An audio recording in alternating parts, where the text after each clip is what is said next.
Assalamualaikum warahmatullahi wabarakatuh. Salam jumpa kembali dengan saya Karlina. Pada kesempatan kali ini, saya akan mempresentasikan bahan serta jawaban untuk mid semester 5 mata kuliah Sistem Informasi Manajemen selaku dosen pengampu Bapak Septia Lutfi Eskom Mkom Universitas Muhammadiyah Semarang tahun 2020. Berikut adalah soal-soal mid semester untuk semester 5 mata kuliah Sistem Informasi Manajemen. Nomor 1. Sebutkan 5 manfaat dari CBIS bagi sistem pengendalian manajemen. Jawabannya adalah 1. Penghematan waktu, 2. Penghematan biaya, 3. Peningkatan efektivitas, 4. Pengembangan teknologi, 5. Pengembangan personel akuntansi. Nomor 2. Sebutkan kemampuan teknis terpenting dalam sistem informasi manajemen pada komputer. Jawabannya adalah 1. Pemrosesan data batch, 2. Pemrosesan data tunggal, 3. Pemrosesan online real time, 4. Komunikasi data dan switching pesan, 5. Pemasukan data jarak jauh dan update file, 6. Pencarian records dan analisis, 7. Pencarian file, 8. Algoritma dan model keputusan, 9. Otomatisasi kantor. Nomor 3. Sebutkan fungsi dari sistem informasi manajemen. Jawabannya 1. Fungsi teknologi informasi sebagai penangkap, 2. Fungsi teknologi informasi sebagai pengolah, 3. Fungsi teknologi informasi sebagai menghasilkan, 4.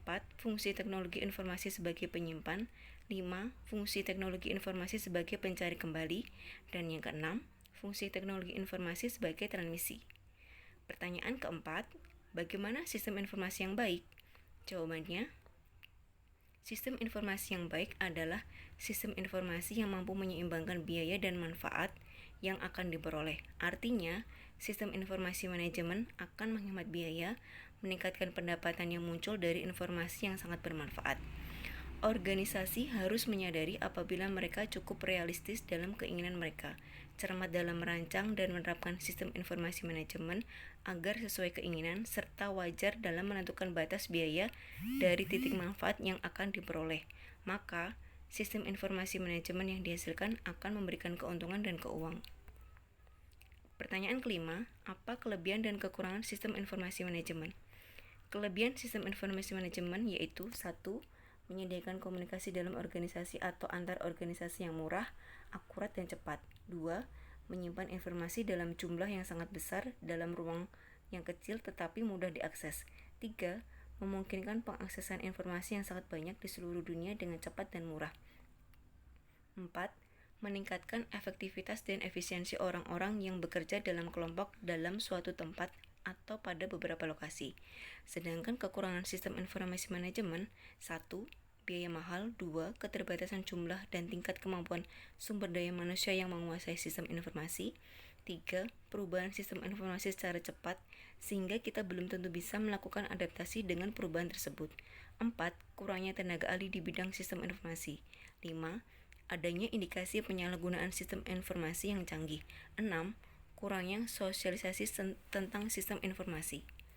Pertanyaan ke-6, jika sistem informasi semakin banyak mendukung bisnis dan menghadirkan berbagai platform baru yang semakin canggih, apa tantangan untuk organisasi bisnis itu sendiri? Jawabannya, tantangan untuk organisasi bisnis adalah harus selalu mengikuti perkembangan sistem informasi, harus selalu update mengenai kemajuan sistem informasi, selektif dalam memilih platform, serta meningkatkan kinerja para spesialis di bidang sistem informasi. Pertanyaan ke-7, sebutkan beberapa contoh konkret penerapan sistem informasi manajemen saat ini. Jawabannya, Enterprise Resource Planning atau ERP, Supply Chain Management, Transaction Processing System, Office Automation System, Knowledge Work System, Informatic Management System, Decision Support System, Export System dan Artificial Intelligence, Group Decision Support System dan Computer Support Collaborative Work System, dan yang terakhir, Executive Support System. Pertanyaan ke-8, jelaskan apa yang dimaksud dengan interface antara manajer dan mesin, dan sebutkan bentuk komunikasi antara manajer dan komputer. Jawabannya, interface antara manajer dan mesin yaitu kontak di mana sistem komputer memberikan informasi kepada manajer atau di mana manajer memberikan data kepada sistem komputer. Sedangkan bentuk komunikasi antara manajer dan komputer yaitu pengembangan program komputer, dialog atau menyelami file, mengakses data, memasukkan input. Pertanyaan ke-9, apa saja manfaat utama dari perkembangan sistem informasi bagi pengendalian manajemen? Jawabannya, 1. Penghematan waktu atau time saving, 2. Penghematan biaya, 3. Pengefektivitas, 4. Pengembangan teknologi, 5. Pengembangan personal akuntansi. Next, pertanyaan ke-10, sebutkan apa saja keunggulan dan kelemahan dalam pemakaian pengolah data komputer. Keunggulannya yaitu proses pengolahan yang cepat, tingkat akurasi informasi yang dihasilkan cukup tinggi, efisiensi sumber daya manusia, kemudahan berinteraksi dengan penggunanya. Sedangkan kelemahannya adalah sistem analisis dan programmer tidak mendukung, memiliki pemahaman tentang proses manajemen organisasi, sehingga akhirnya tidak mampu menjalin sistem informasi yang diperlukan organisasi, dan ketidakmampuan untuk memahami cara berpikir manusia dalam memproses data dengan akibat bahwa hasil program komputer tidak memproses data sebagaimana yang dikehendaki oleh manajer, sehingga tidak mampu berkomunikasi efektif dengan manajer. Pertanyaan ke-11, jelaskan manfaat sistem informasi manajemen untuk suatu perusahaan. Jawabannya adalah meningkatkan efisiensi operasional investasi di dalam teknologi sistem informasi dapat menolong operasi perusahaan menjadi lebih efisien, memperkenalkan inovasi dalam bisnis, membangun sumber-sumber informasi strategis, dan mendukung pengambilan keputusan manajerial. Next, pertanyaan ke-12, kualitas suatu informasi dipengaruhi oleh 3 hal, relevansi, akurasi, dan timeliness. Jelaskan ketiga hal tersebut. Jawabannya, 1. Relevansi adalah informasi dikatakan berkualitas jika relevan bagi pemakainya. 2. Akurasi adalah sebuah informasi dapat dikatakan akurat jika informasi tersebut tidak bias atau menyesatkan, bebas dari kesalahan-kesalahan, dan harus jelas mencerminkan maksudnya. Ketiga, timeliness adalah bahwa informasi yang dihasilkan suatu proses pengolahan datanya tidak boleh terlambat atau usang. Pertanyaan nomor 13, apa keuntungan dengan adanya teknologi informasi bagi manusia? Jawabannya adalah A. Dengan adanya teknologi informasi dapat meningkatkan kinerja serta memungkinkan semua kegiatan dapat terselesaikan dengan cepat, tepat, akurat, dan dapat meningkatkan produktivitas kerja. B. Dapat menghasilkan informasi yang berkualitas dan sangat relevan baik untuk keperluan pribadi, bisnis, kesehatan, dan lain-lain. C. Dengan adanya internet, kita dapat berinteraksi tanpa batasan jarak fisik, waktu, kelas, dan jarak geografis. Pertanyaan ke-14, apa saja karakteristik SIM? Sebutkan dan jelaskan. Jawabannya A. Elemen sistem. Elemen-elemen sistem dapat berupa suatu subsistem atau bagian-bagian sistem. Suatu sistem betapapun kecilnya selalu mengandung elemen-elemen. B. Batas sistem. Batas sistem merupakan daerah yang membatasi antara suatu sistem dengan sistem lainnya atau dengan lingkungan lainnya. Batas sistem memungkinkan suatu sistem dipandang sebagai satu kesatuan. C. Lingkungan luar. Lingkungan luar sistem adalah apapun di luar batas sistem yang mempengaruhi dan dipengaruhi operasi sistem. D. Penghubung sistem. Penghubung merupakan media penghubung antara subsistem dengan subsistem lainnya. E. Masukan sistem. Masukan adalah energi yang dimasukkan ke dalam berupa masukan perawatan dan masukan sinyal. Pertanyaan ke-15, manajemen data sangat penting bagi perusahaan yang mempunyai transaksi dan intensitas tinggi. Apa kesulitan perusahaan dalam hal pengelolaan data? Jawabannya, kesulitannya adalah 1. Jumlah data yang meningkat sepanjang waktu. Banyak data lama yang masih harus disimpan dan data harus terus bertambah dengan cepat. 2.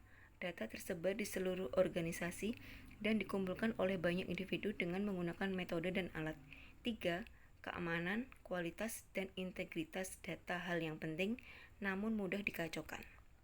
Next, pertanyaan ke-16, sebutkan dan jelaskan 4 tahap dalam DSS. Jawabannya, proses pengambilan keputusan meliputi 4 tahapan, yaitu 1. Tahap intelijen. Dalam tahap ini, pengambil keputusan mempelajari kenyataan yang sering terjadi sehingga dapat mengidentifikasi dan mendefinisikan masalah yang sedang terjadi. Biasanya dilakukan analisis berurutan dari sistem kesusunan pembentuknya. Dari tahap ini didapatkan keluaran berupa dokumen pernyataan masalah. 2. Tahap desain. Dalam tahap ini, pengambil keputusan menemukan, mengembangkan, dan menganalisa semua pemecahan yang mungkin, yaitu melalui pembuat model yang bisa mewakili kondisi nyata masalah. 3. Tahap choice. Dalam tahap ini, pengambil keputusan memilih salah satu alternatif pemecahan yang dibuat pada tahap desain yang dipandang sebagai aksi yang paling tepat untuk mengatasi masalah yang sedang dihadapi. 4. Tahap implementation. Dalam tahap ini, pengambil keputusan menjalankan rangkaian aksi pemecahan yang dipilih di tahap choice. Pertanyaan ke-17, jelaskan apa yang dimaksud dengan interface antara manajer dan mesin.